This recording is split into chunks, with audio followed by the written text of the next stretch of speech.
الإنسان يتعلم إلى آخر العمر.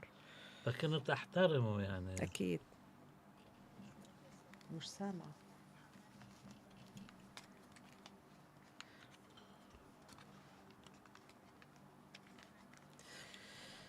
Distinguished guests, ladies and gentlemen, I would like to welcome you all to this lecture, which is organized by the Gulf and Arabian Peninsula Studies Unit. So today we have the pleasure to have with us Dr. Dina bint Ahmed Al-Thani, who is an associate professor, and she is the head of Information and Computing Technology Division at the College of Science and Engineering at Hamad bin Khalifa University. And she is also the co-founder of the A-Sense Center of Excellence. She received her PhD in computer science and an MC in software engineering from the Queen Mary University of London. She is a member of the World Health Organization Technical Advisory Group on Assistive Technology and the Arab ICT Accessibility Expert Group. Her research interests include accessibility, inclusion, design, human AI interaction, and e-health, and she is actively publishing in high-ranked journals and presenting her work at international conferences. So she is also a member of the World Health Organization, and we are very much pleased to have her with us to share her high expertise and her distinctive achievements that include receiving a number of research awards up to $7 million from the Qatar Research Fund, and also a number of other awards from other kinds of funds. So the lecture tonight is going to be entitled Digital Inclusion and the Case of the State of Qatar. So she's going to talk about the efforts exerted by the state of Qatar in order to reinforce digital inclusion, and she's going to shine light on innovative solutions that have been achieved in the last 2 decades, including AI technologies, and also it augmented reality in order to support people with autism, and also to shine light on technology for it to be available and accessible for everybody, and also to concentrate on education and also complementarity for the state of Qatar to be a model to be emulated when it comes to digital inclusion. I would like to give the floor now to Dr. Dina Al-Thani for about 40 minutes, and after that we're going to open the floor for the ladies and gentlemen to pose their questions. Thank you. First of all, I would like to thank the Arab Center for Research and Policy Study, Dr. Haider and Dr. Al-Khalifa, for hosting me this evening.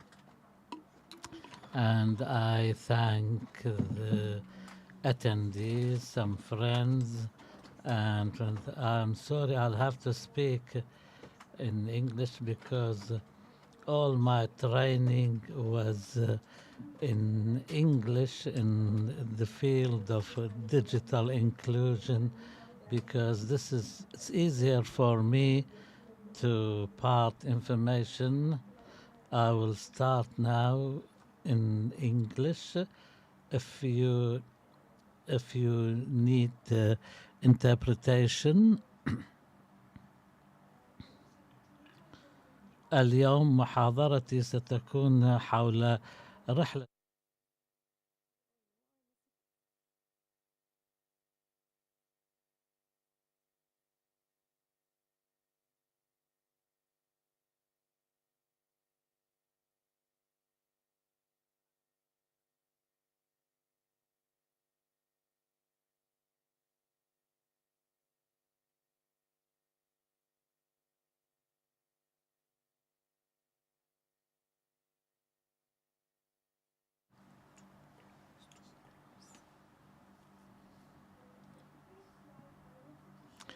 الشريحة الأولى التي أود أن أعرضها هي إعلان لأبل حول تكنولوجية النفاذ والإتاحة، وكيف يمكن يجعل الحياة أسهل لمن يعاني من الإعاقات.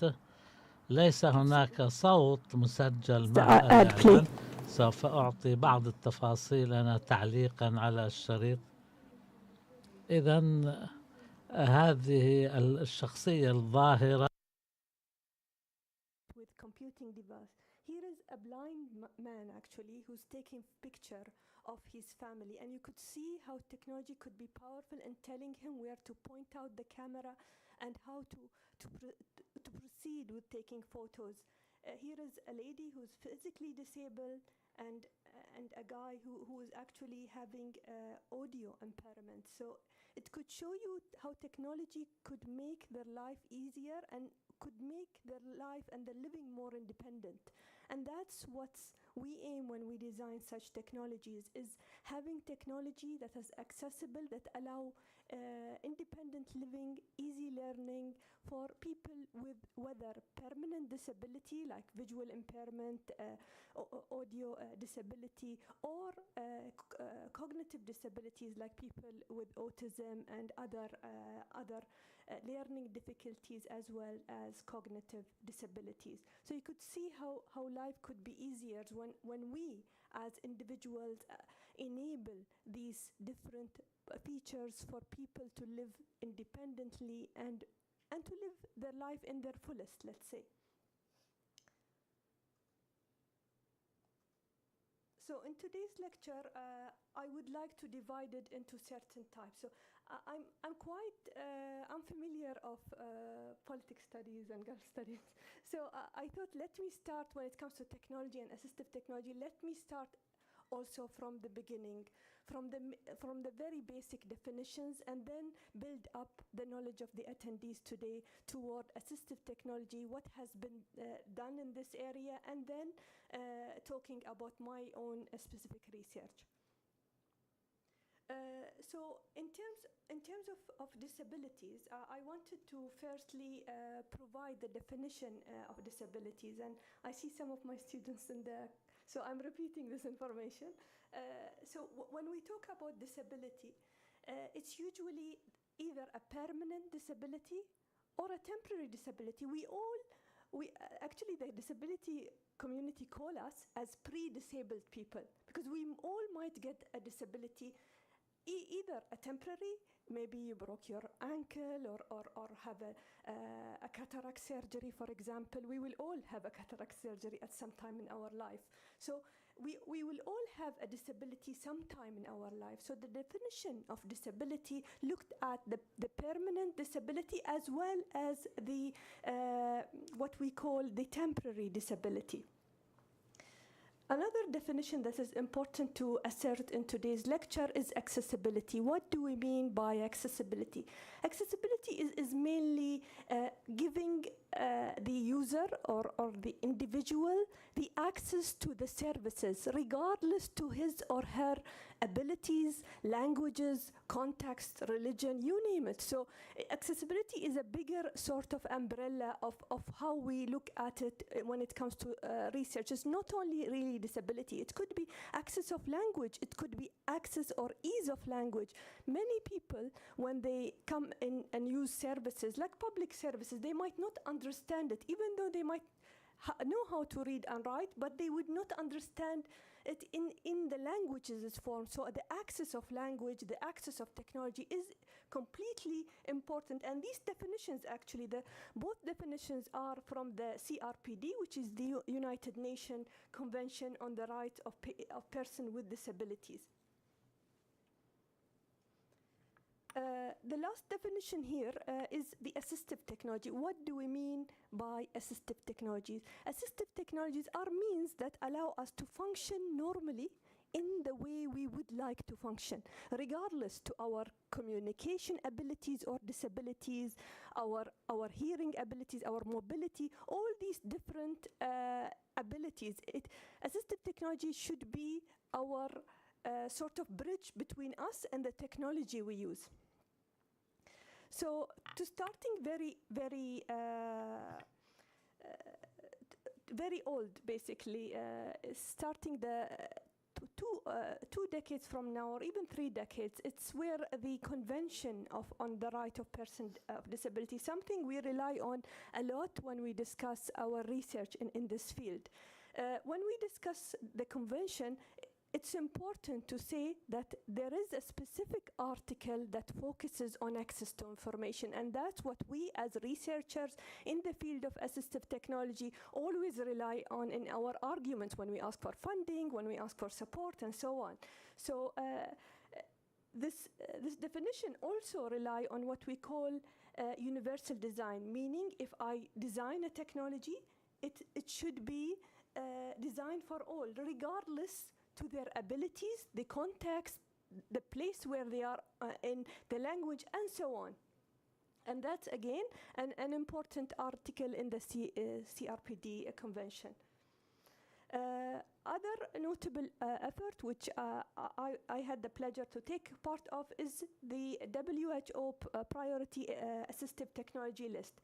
So in 2016, the WHO thought that, oh yes, assistive technology is very important, but let us make it a mandate for member states, meaning countries that are members in the WHO. So how can we do that? Let us produce a list of products and tell these states, these are the mandatory list of products, these are the less priority products, and so on. And who would do this list? Who could come up with these lists are experts who work in the field with people using assistive technology. So we started working on this list a while ago, almost 8 years. The current list, I think it was the current list was published in 2020, the first one. We are actually now, as I speak, we are working on the second list.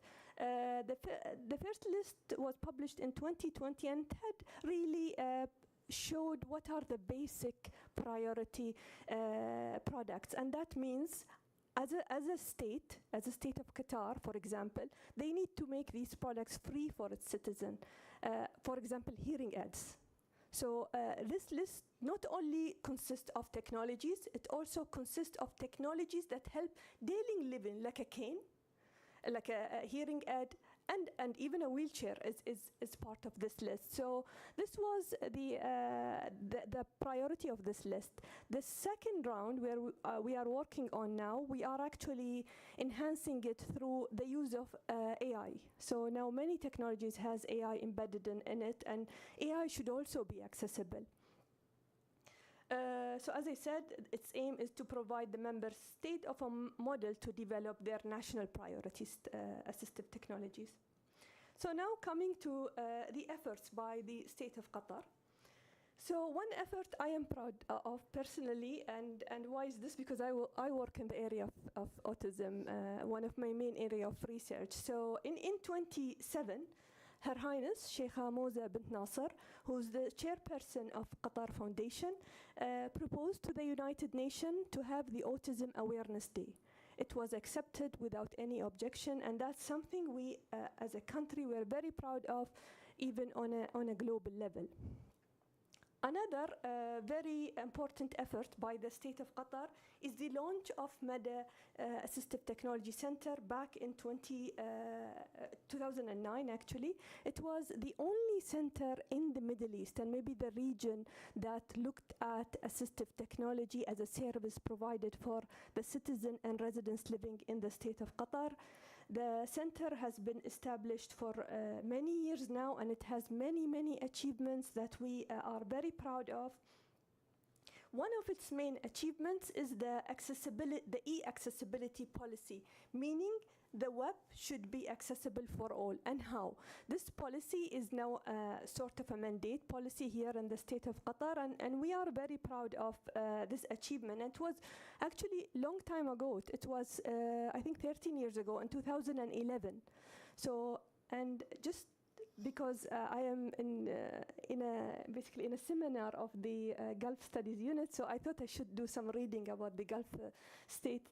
So one of the interesting things when we look at e-accessibility policies in the Gulf state, and there is a nice report by the United Nations ESCWA on e-accessibility in the Gulf. So there are no e-accessibility policies in the Arab region, except in 3 countries, Qatar being the first in 2011, Oman being the second in 2014, and UAE being just published few weeks ago. I actually just saw it on LinkedIn. It's not even in the report, but it just shows you how the region is really advancing in making digital technologies very accessible in an era where everything around us it has technology. Most of us in this room has iPhones, Androids. Most of us wear now tracking devices or smartwatches.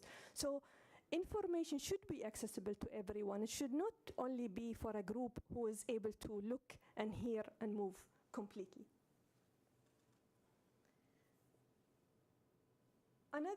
Another effort that is also we as Qatar Foundation is very proud of is the Doha International Conference on Disability and Development, where Her Highness announced the Doha Declaration, where many parts of it looked at basically assistive technology, how technology should be accessible, and many countries have signed this declaration. That was back in 2019.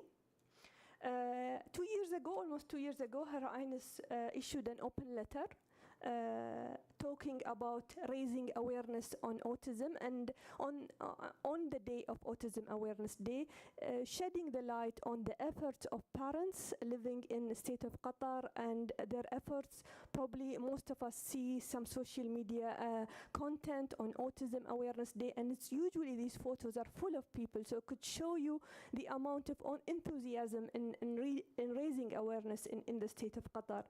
Her Highness also emphasized on the role of modern day technology, including AI, and stressed the fairness of AI and the accessibility of AI for people with disabilities. Another effort that Qatar is also very proud of, in 2020, Qatar ranked basically first on the global DARE index, which is a digital accessibility right evaluation. It is a global survey that is done on state levels, and actually it looked at the readiness of the infrastructure, the awareness of the people, as well as the readiness of services in the government and NGOs serving in the state of Qatar. This actually demonstrates how Qatar believes in investing in accessibility and believes in providing a healthy living and independent living for people living with disabilities. So additional efforts by the state of Qatar included, if you work in the policy or law, you probably be aware of the new law for people with disabilities that just got approved by the Qatar cabinet in March of 2024, and that's basically aligns very well with the CRPD. And just a note, Qatar was one of the first countries in 2008 to sign or agree on the CRPD. Additional efforts by the state of Qatar is the Qatar National Autism Plan 2017 to 2021, and some good news, we are working on the second plan to be launched very soon, inshallah. The plan actually just laid the way for individuals, centers, health practitioners, services in the country to serve people with autism in the best way they can. So that includes raising public awareness, early screening, early detection. That's a global challenge. In fact, in the entire world, to get an autism diagnosis takes almost 13 months on average in developed country like the UK or the US. So one of the goals of the Autism National Plan here in Qatar is to shrink this period. Timely diagnosis, effective intervention, basically providing intervention for people when they need and where they need it. It also emphasizes on the role of school, inclusive education, transition to adulthood, something that is always a challenge in many countries. So a child with autism, for example, might finish school and then struggle to enter a university or struggle to find a suitable job. So that's the different aspects that the National Autism Plan looked at. So these, so far I've discussed the The national efforts, the different initiatives taken ahead in the state of Qatar. Starting from now, I will talk about standards and guidelines when it comes to accessibility. So with the integration of technology around us, around the world, and since the early 90s actually, the W3C, it's an NGO and they are the owner of the web we have today, and they are the responsible party to set policies and guidelines to the web. They formed a group. In this group, the role of this group is to initialize the guidelines of the web access, as we call them, the web accessibility guidelines. And this group is led by the Web Accessibility Initiative. The guidelines has been always revised, and since the 90s until now, we've had 3 main versions with sub-versions published along the way. The Qatar accessibility policy, which I just showed, are actually based on the WCAG guidelines. And actually, all the policies around the world on accessibility usually will base their guidelines on the W3C guidelines, because they are the well-known ones, and they were really well written and cover the different areas. Actually, I teach ICT accessibility, and I see Bakar here, so I remembered, usually when I teach this course, the whole course will be W3C guidelines, so it's really very extensive, and it would need weeks and weeks and weeks to understand it. The UK also have their own guidelines, but again, it's based on the Web Accessibility Guidelines. And finally, of course, the United States, they had the Section 508 Amendment to the Rehabilitation Act. It's again based on the W3C guidelines. And in fact, most of the states in New York have adapted the WCAG guidelines as their practice for policy. So the documentation of the W3CAG guidelines actually, as I said, they were formed by this group, and they look at the web content. And what do we mean by web content? It's actually the images, the videos, the sounds, whatever you see in the web should be accessible. And now with the trends of social media and the hype, anything in the web or in those web applications should be accessible. And what would its primary intent? Firstly, it targets the web developers. So I need to educate the web developers to know, and that's what we do in universities or even in Media Center. They offer many courses. You need to develop the training material to these developers to learn how to make the web accessible. Then we as institutes, we need to look at the authoring tools we use. And by authoring tool is any tool that allow me to add content to the web. And that includes content management tools, as well as teaching and learning management tools we have in universities.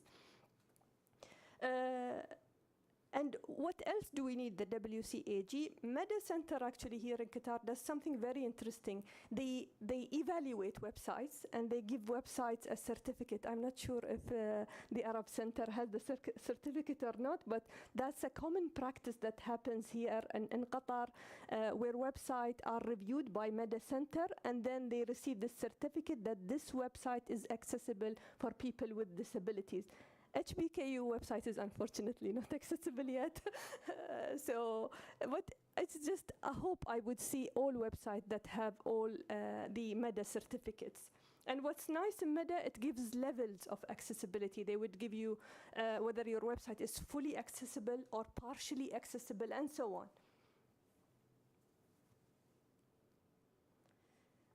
So, as I said, many countries usually adapt these guidelines. But let's now think from where these guidelines came through. And so what was the basis of these guidelines? I just said they were developed in the early 90s, and then they were updated as the web progress. So as the web progress, so then they have Web 2.0, then they had WCAG 2.0, and so on. But what were the basis of this? The basis of this are actually the universal design principles, something we teach as well in our learning material. So what do we mean by universal design principle? Usually, be. Universal design principle means that the technology should be universal. So if I'm designing any kind, even if it's a microphone, it should be accessible for all. It should be easy to use, and so on.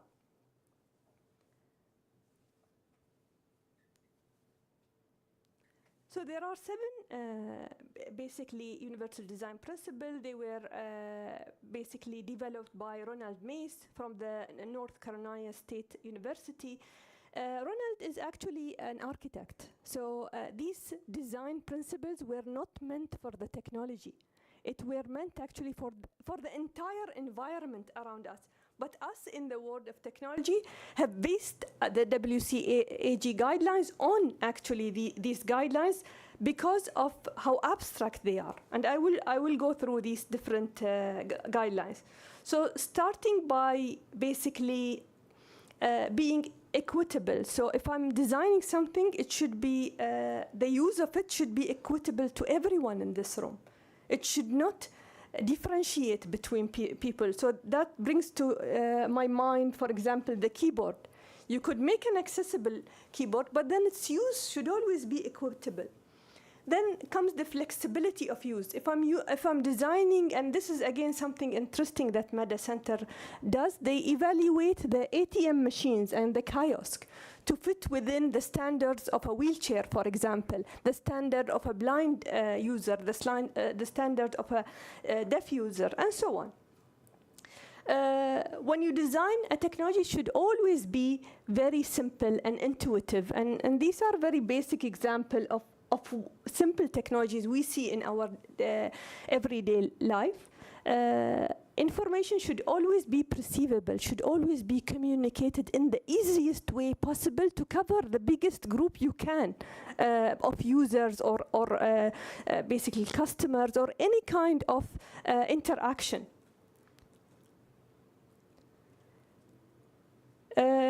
It should always have some tolerance to error, and that's very important when it comes to interface design. So if I'm going to click a button, it should not do a catastrophic action. It should always allow me to reverse back, because then you need to consider people with cognitive disabilities and mistakes. They might be more prone to mistakes than others.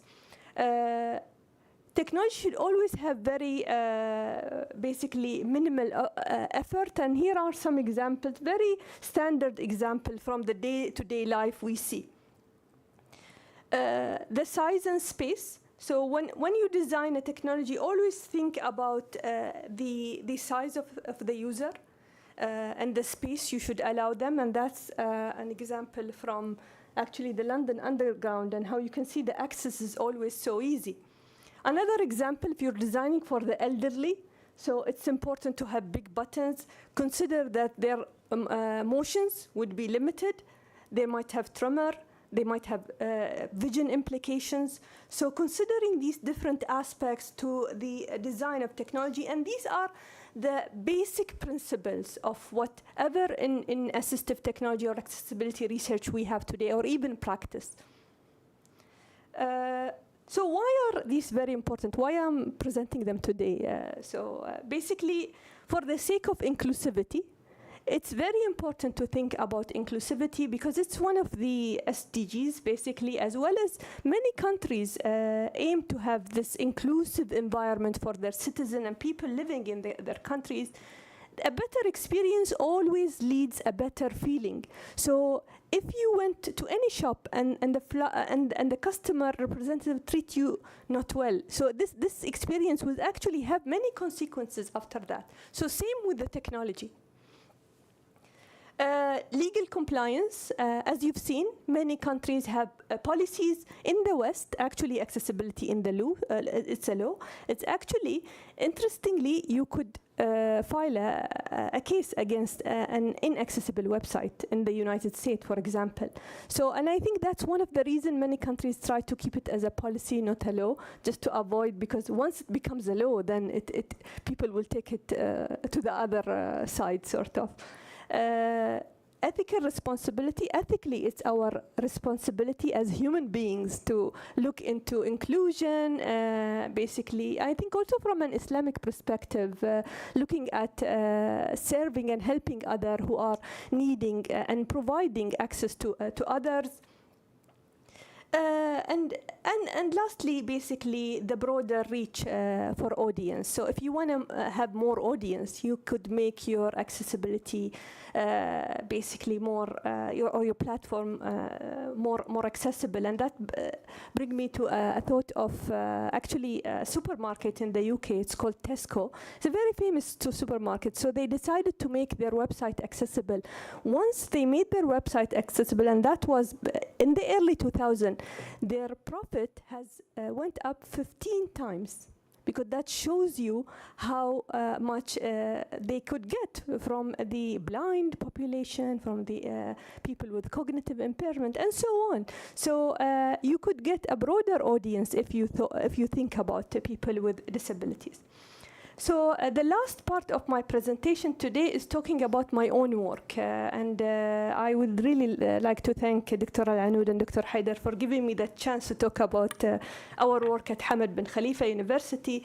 Early last year, I received a very generous fund from Qatar Foundation, myself and Dr. Marwa Qaraqa, on developing a lab or a center of excellence for autism research and technology. We established this lab with a vision to help people living with autism through technology and advances of AI. But let me first say why autism. So as you may all know, autism is a spectrum. So there is no one individual have the same symptoms as the other, unlike other disabilities. It's very wide, and actually many argue that it could be a combination of conditions.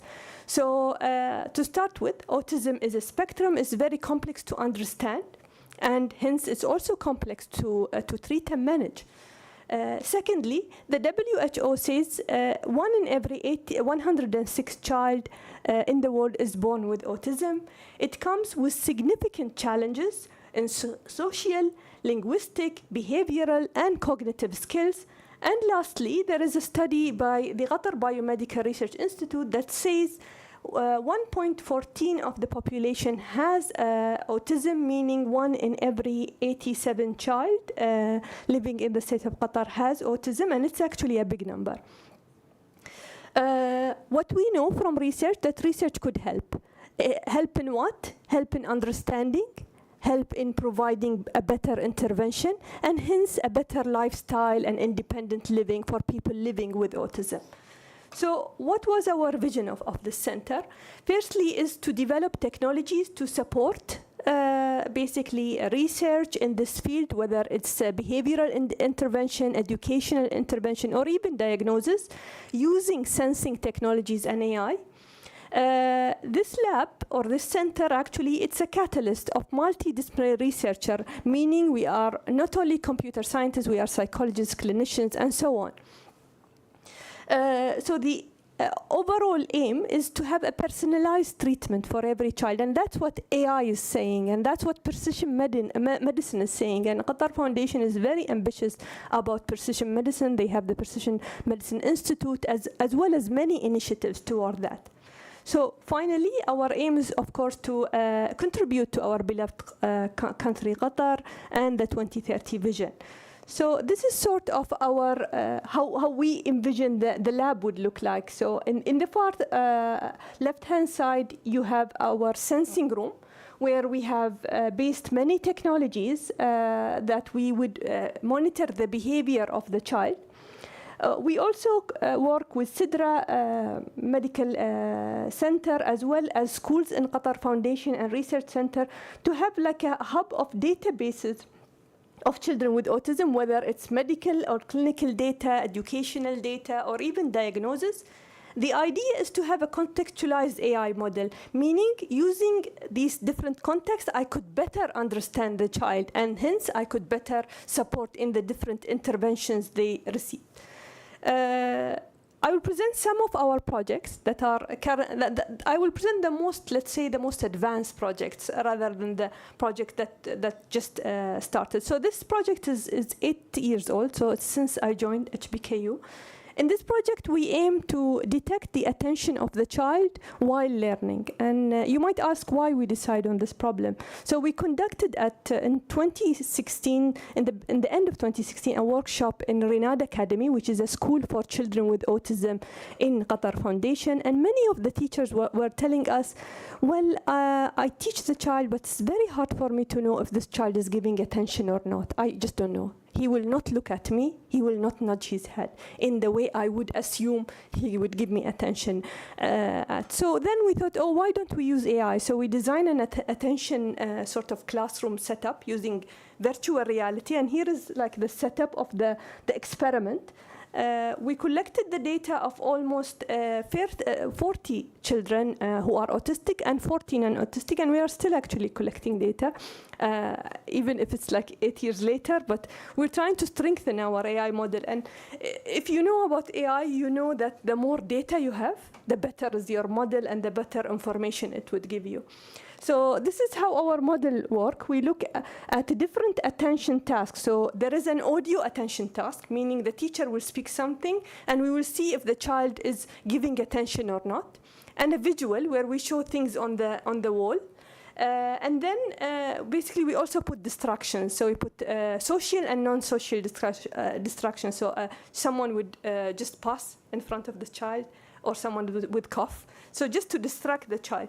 And then we try to detect different attention parameters. That includes the eye gaze. The eye could tell a lot. But then again, the facial expression could tell you.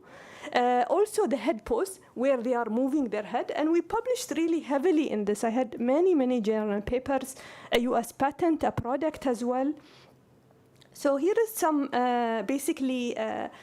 some views of the product we developed. This product was purely sponsored by QNRF, the Qatar National Research Fund.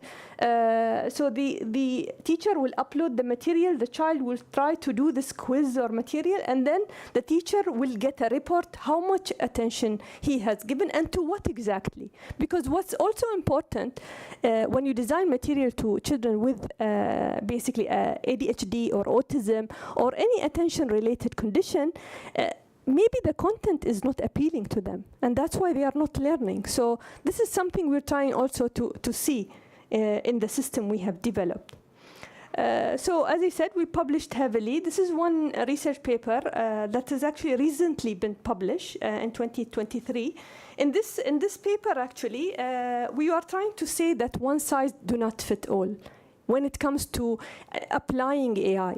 So even AI needs to be very personalized to this child. So a model, you train it and test it on the same child data. It might be very difficult, given that AI works very well with big data, but now we're saying, no, but we need the data of this child. But then you could think about it using these sensors throughout his learning journey and then building his own or her own profile. Another study, we also looked at facial expression, and while we were looking at actually now we are also looking at body movement. I'm making a disclosure here, but this is something we are doing now. And what we're trying to say that a teacher could know a lot from the child body movement. If she have the right tool, or if he has the right tool to understand the child behavior. Another project which I worked very closely actually with the Shafallah, that happened actually, this project happened during COVID, and it was very well supported by many institutes. I think during COVID, we were all desperate to see technologies used. So it was supported by Meda Center, Hamad bin Khalifa Innovation Center, QNRF as well, very generously supported this project. In this project, we worked with a local startup here in Qatar to develop an augmented reality, sort of something very close to Snapchat, sort of, to help children learn vocabulary in an effective way. So we designed this app with Shafallah Center, with speech therapists in Shafallah Center, and our target was kids with autism who are having delay in reading and so on. So these are the features. We had some features to the parents. They could see a dashboard there, so they see their child progress. We also allow the teacher to personalize the lesson. So that's related to our previous project where we basically campaign for personalization in learning. So we allow the teacher to personalize the lesson, and then we see the progress of the child. We have a paper, actually a journal paper still under review, where we show the progress of the 8 children in Shafallah using this tool and using basically this method. Last but not least, one of our biggest funded project at Hamad bin Khalifa University, $600,000, purely funded by Qatar National Research Fund, as well as MEDA Center, as well as Bristol University in the UK. So in this project, we opted to design technology that help kids to come together. And why? Because when you think about autism, usually the teacher or the parents say, oh, but my child would not like to play with others. And actually in Arabic, we call it tawahud. What does tawahud mean? Means some person or a person would like to stay alone. So we were trying to defeat this notion in this project. So we wanted the kids to design the toy they want to build alone, through a method we advised. And basically, I'll just show the method that we advise. And we've been publishing heavily in this project. It's still in progress. We are in the last year of this project. It's a 4-year project. So we initially started in 2 schools in Qatar, where we just sat and watched the children playing with technologies and with toys, and just we monitor how they behave and what brings them together and what brings them apart. So we publish actually, the first part of this research has been published. The second part of this research, we wanted them to design the technology, them to design it. Why? Because we thought if they design it themselves, they might have ownership and they'll play together. And actually, we kind of proved it right. So what happened later, when they designed their own toy, they felt ownership. So they want to enjoy these toys together. So our last study, which is still actually ongoing, we are evaluating the use of these toys. So we are inviting children to bring either their friends or their family members to play with the toy we have developed, to see whether they will continue playing together or not. The ultimate aim is to use AI to analyze this behavior, and that's what we are currently doing.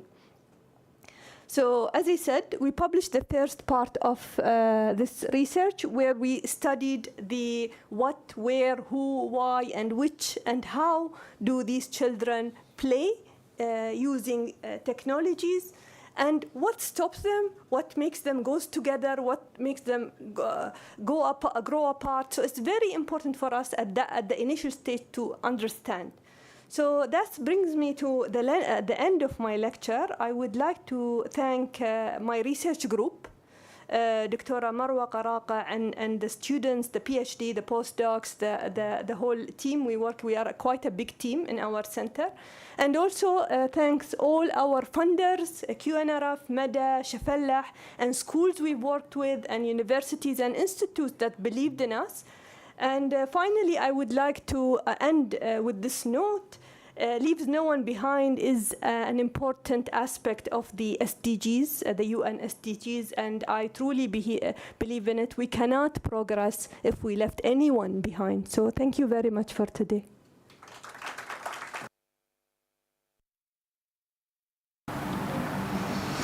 At the outset, we would like to thank Dr. Dina for her presentation, very distinctive presentation, very rich pieces of information, I have to say.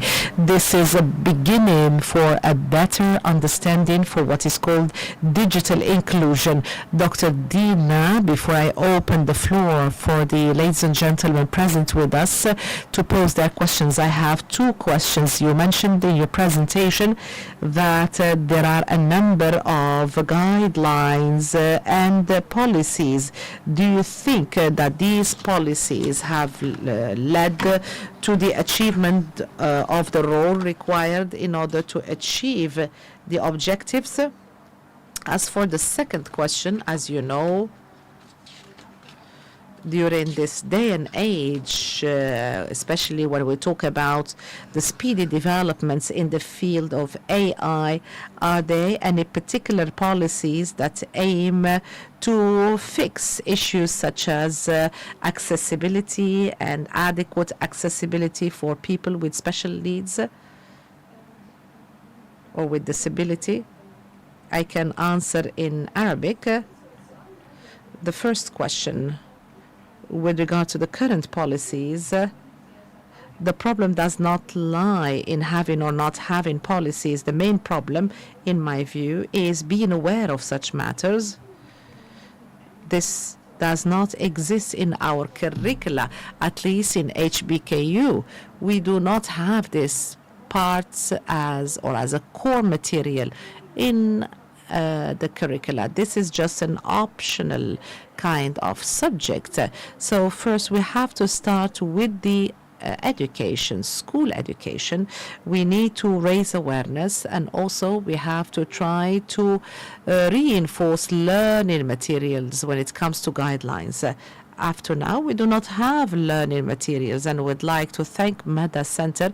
They have carried out a number of attempts, but we do not see these attempts as well at the level of universities. We would like to see a new reality whereby we train people, we raise awareness, even when it comes to the current social media platforms. We have X platform. It has an option whereby you can have the pictures or images described, but who knows about these options? Even the design will not allow you to know. So in their own countries, this is a law, but there is no awareness raising. This is my response to your first question. So when it comes to AI and putting AI within a legal framework, so this is a matter that is being discussed in very important meetings. 2 weeks ago, I was in a science summit, which are part and parcel of the meetings held at the level of the General Assembly in the United Nations. So there are so many discussions that have been held in order to come up with laws that would regulate AI, because if those data is biased, what is going to regulate it? And there are no guidelines as well. So when it comes to assistive technology, there are guidelines, but when it comes, there are no policies. So I think that the world is aware of this, and there are so many meetings are being held in this regard. So maybe after 5 to 10 years, perhaps we're going to have laws or frameworks as to how these are going to be implemented within the field of AI. Dr. Dina, I would like to open the floor for the ladies and gentlemen present with us. So we would like to take 5 questions and then give you the opportunity to answer. And if we have more time, we can go for a second round of questions and answers. So we kindly ask you to introduce yourselves.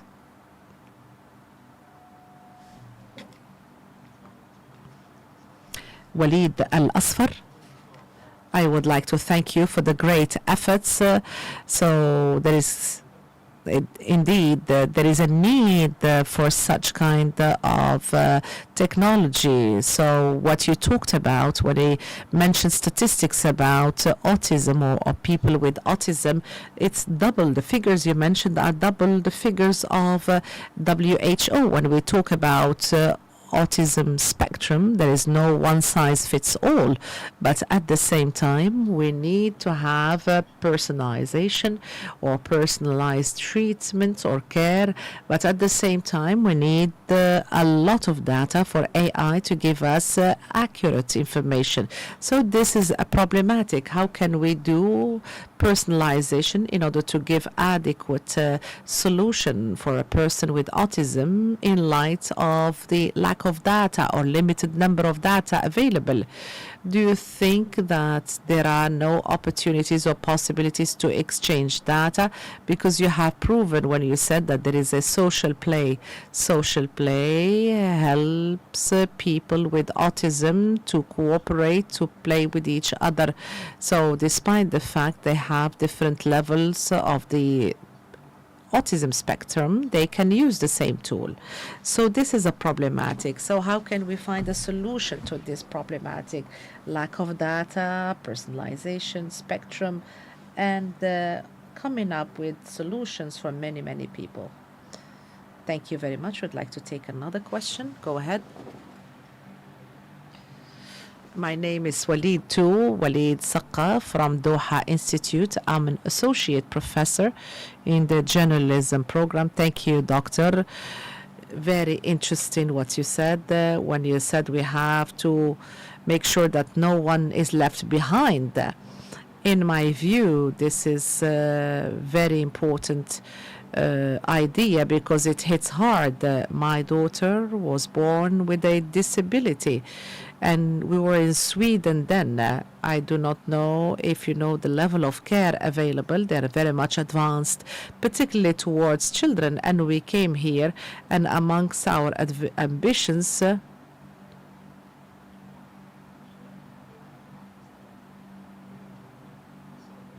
so she had some rare genetic disorders, and part of that is autism. She has some physical disabilities. So the first step we undertook as new expats come into Qatar, we wanted to have enough awareness raising. And when we communicated with schools, we did not know which of those schools that would give us the right opportunity or services. But we went to Shafallah, but there is a lot of pressure. And we went to Renad also.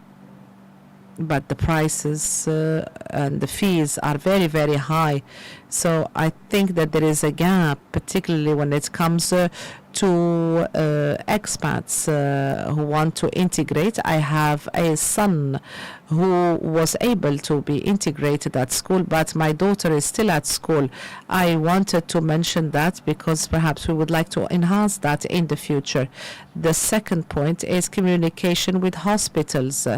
So autism is part of that. In Sweden, we have an internal system that would link schools to hospitals. They have a kind of a unified kind of system. So appointments from hospitals to schools and so on and so forth. Do you have such kind of service like therapeutic intervention and neurofeedback therapy? Is this something that you're working on at your center? I'm very much interested, and I would be even interested for my daughter to be participant in that program if she's going to lead to any development. So we're going to move to the other part of the room because we would like to be fair. Rawan Sliman Saadeddin, Executive Director of a Hub of Excellence for Training and Consultation. I'm very proud of Dr. Al-Anud and Dr. Dina. This is my first visit to the center, and the services available are excellent. And I would like to thank you for this very important and topical issue because I have some experience when it comes to digital skills. I have two questions. What are the challenges that you see in digital inclusion? So are the challenges because of the budget problems? Do we not have enough budget allocated in order to develop these platforms?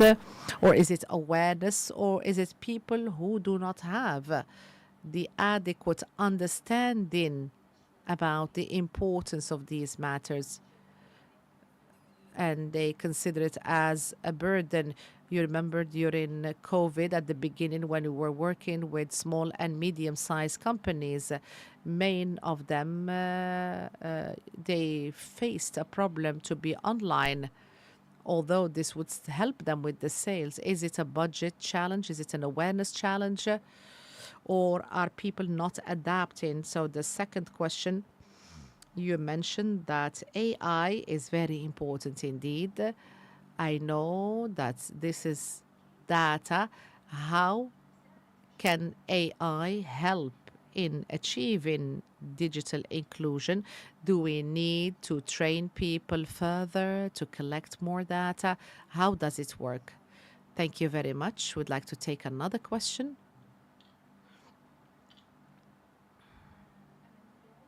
Amal Asbi'i, the Excellence Center from the Doha Institute. Thank you very much, Dr. Dina, for this very distinctive paper. It is very nice to shine light on this category, people with disability, particularly children with autism.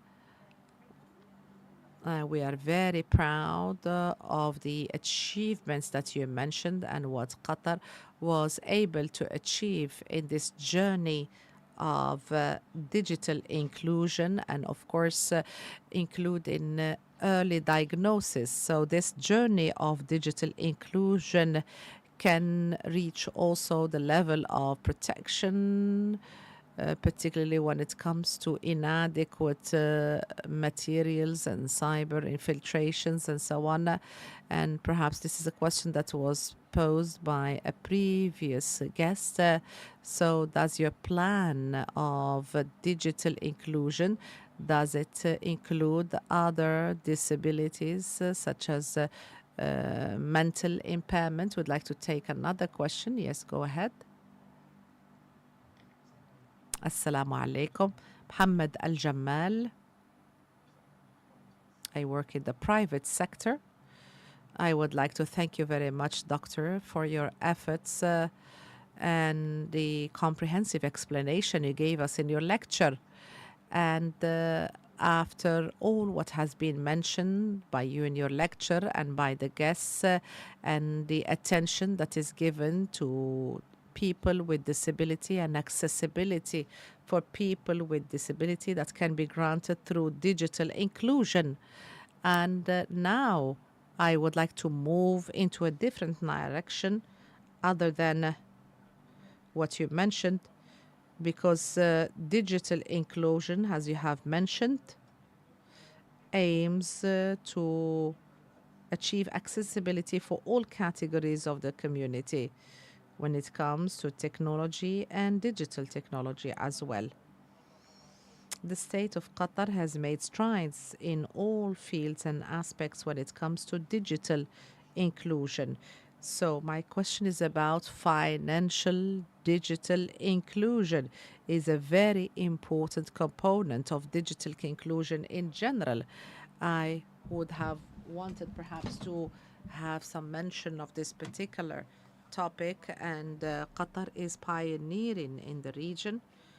So how was Qatar able to achieve financial digital inclusion and accessibility for all components of the community? So this is a very important topic.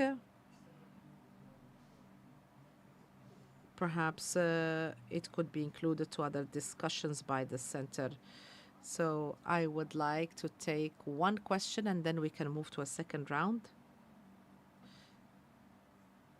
And then مريم المري, founder of Sautic. إذا نحن نركز على تكنولوجيات الذكاء الاصطناعي. أنا جئت إلى هنا كطالبة دكتوراه في عملية التحول الرقمي، لكن هذا أمر جيد هو يتعلق بإمكانية الوصول والإتاحة. نحن شركة قطرية نواجه مشاكل كبيرة تتعلق بجمع البيانات. شركات أجنبية وهناك موجودة، وطبعا أشكرك جزيل الشكر لأنك تحدثت عن بعض هذه التفاصيل. هنا تحدثي عن المهندس في الشركة، ونحن لدينا اهتمامات تتعلق بالصحة الإلكترونية ومعرفة الطبيب المريض، وكذلك توصيف أنواع الأدوية. والتقينا بشخص من واشنطن دي سي، والتقيت بذلك الشخص من جامعة حمد بن خليفة، وتحدثنا عن كيفية التعاون. أعلم أنك تعرفونهم. أنا جئت من خلال شركة أجنبية. لماذا لا نتعاون بشكل مباشر؟ لماذا لا نستخدم قاعدة لبيانات قطرية بدلاً من أن يقوم موظفين بالتدريب في المملكة المتحدة؟ لماذا نذهب بعيدا في الوقت الذي بإمكاننا نتعاون هنا بالدوحة؟ لا أدري، ربما يجدون صعوبة في جمع البيانات، لكن عندما تمر من خلال أي معهد بحثي أو جامعة حمد بن خليفة بإمكاننا أن نجد السبيل لنعمل كفريق، والأمور ستكون أفضل وأسهل. شكرا جزيلا.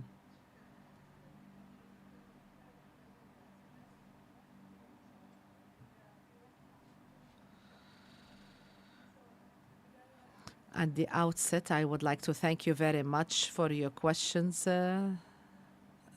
Mr. Walid, it's really good to see you here. So when he talks about lack or shortage of data,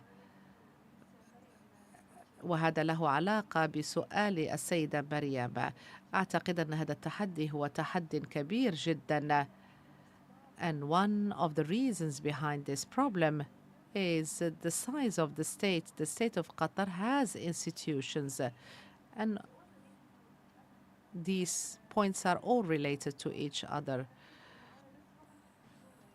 I feel that I am lucky that the parents supported us in gathering data and information, and institutions such as Sidra Medical and Shafallah, I cannot thank them enough because they trusted us, and because they trusted us, we were able to develop. I agree with you. We need a lot of data to personalize. We need also partnership. We at our center with Autism Speaks from the United States of America and Autism Science Foundation from the United States, we work with the society, National Autism Society, in order to gather data about AI. So our role as State of Qatar, I do not know whether you know this piece of information.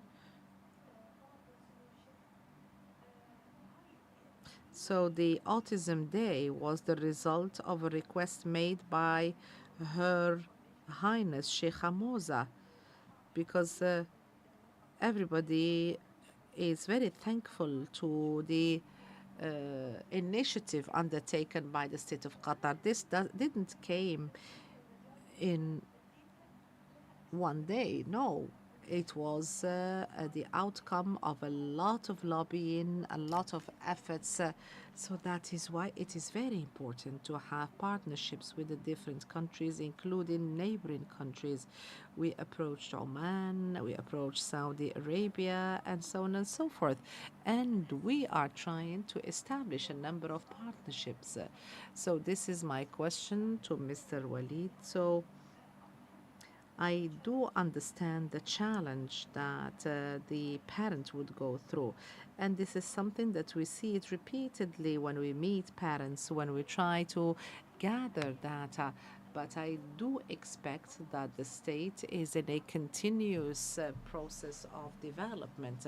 So when we talk about the new autism plan, and I do not know if you have heard that at the beginning of September, it was announced that there's going to be a national health strategy that was announced by Her Excellency, the Minister of Public Health. There are so many projects to link the schools.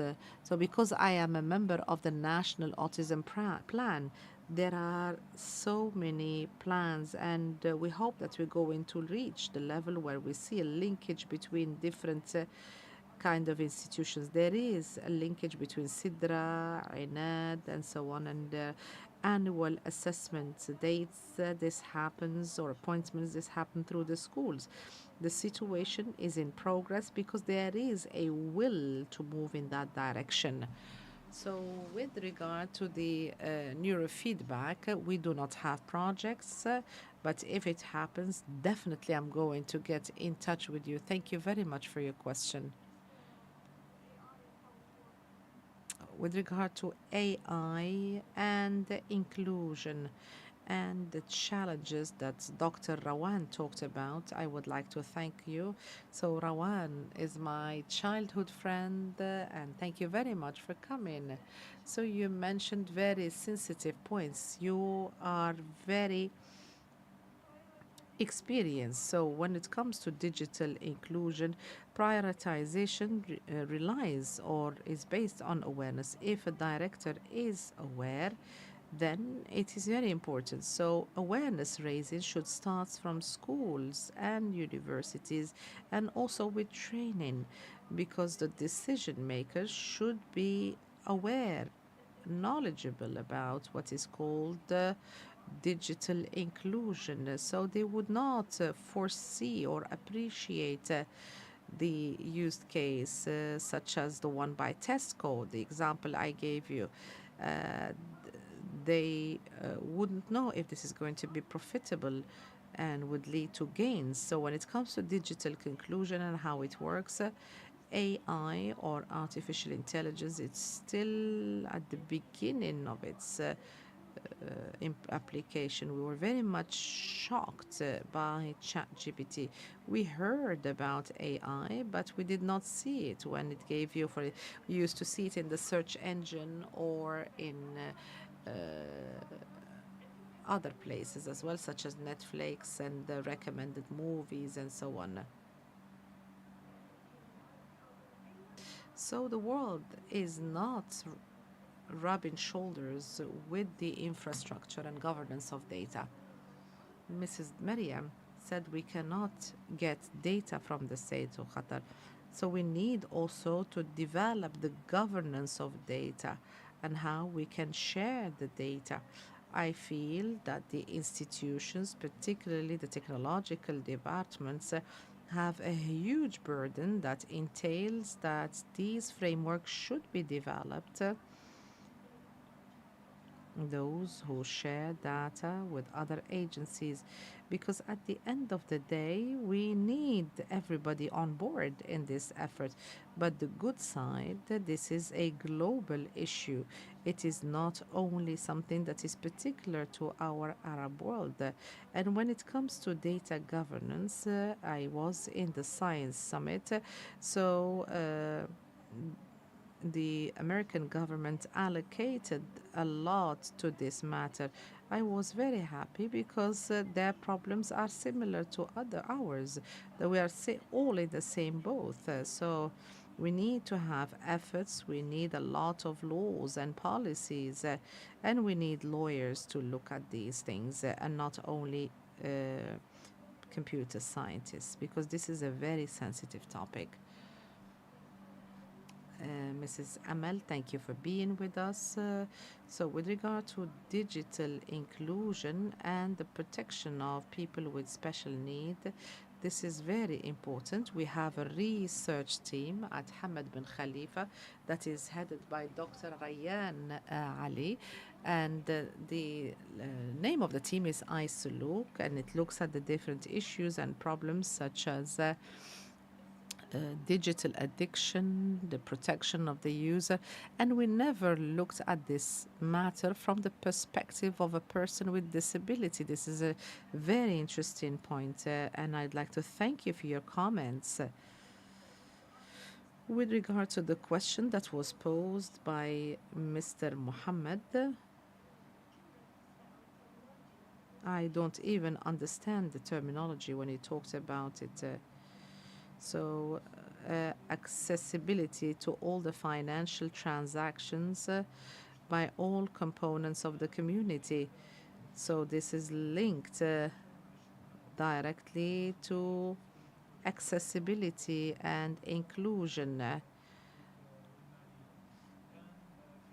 So the world is moving towards financial inclusion for people to be able to access the financial transactions. And this is closely linked to accessibility. So for people to be able to use financial technology.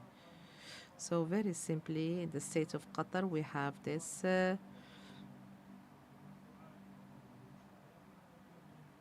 so this is part of what is called digital inclusion. So perhaps we need people specialized in the financial realm for them to know and to clarify what we have achieved so far.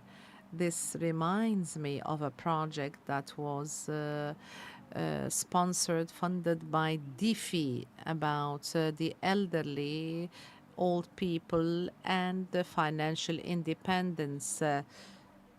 And this was after COVID-19, after all the services of the Ministry of Labor and Social Affairs, all of them moved online.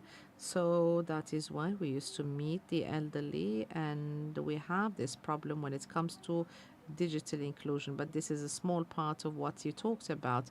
I just wanted to mention that because you reminded me of it when you talked about it. I do not know that know if there is anybody looking at this angle, but maybe in the Doha Institute or Qatar University, because this is a very interesting topic.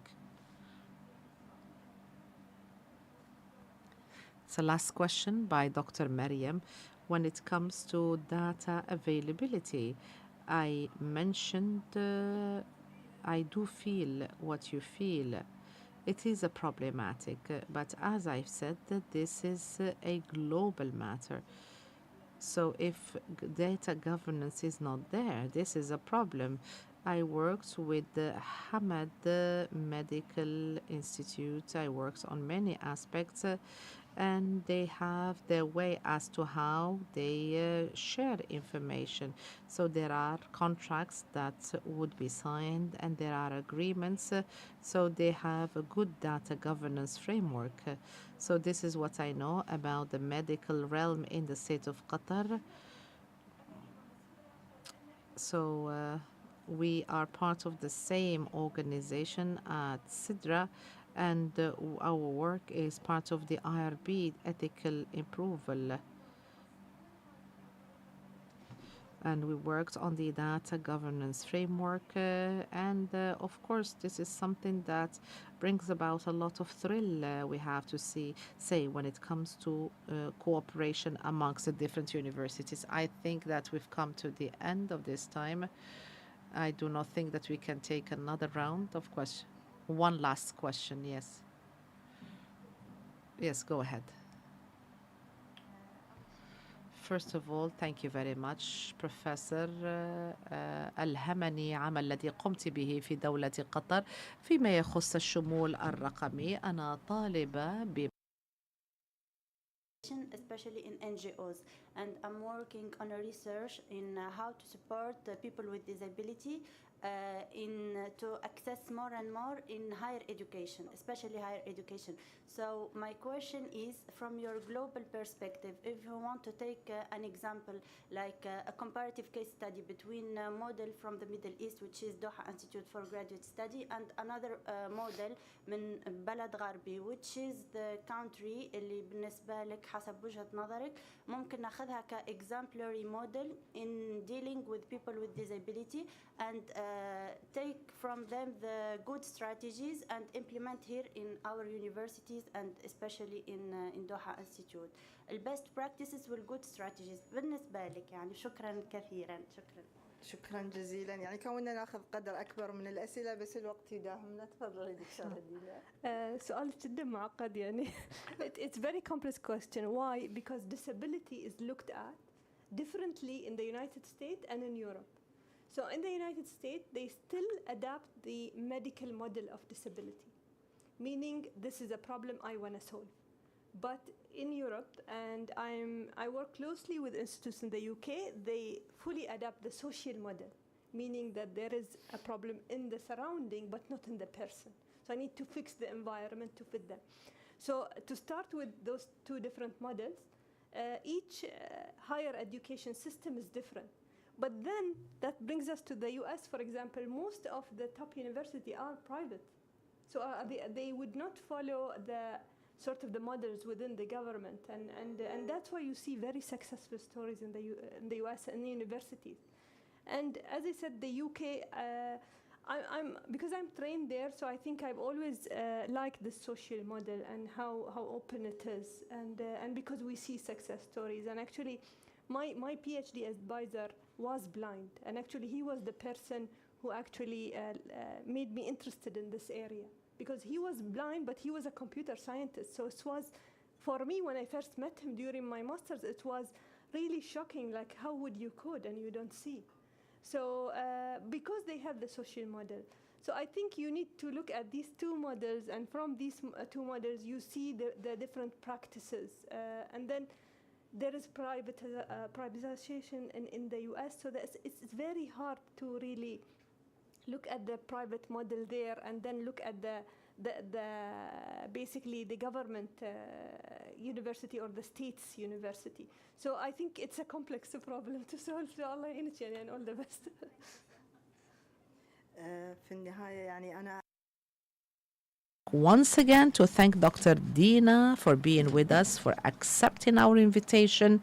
I would like to personally say that I have been following in the last 8 years, and even prior to that, when Dr. Dina was doing her PhD, and I do know how much effort, how much time she allocates to her work, and how loyal and truthful she is to her work. We're very, very proud of you as a researcher, a Qatari scientist and researcher, and we'd like to thank her for her valuable presentation. I would like to thank you all for being with us. Thank you so much.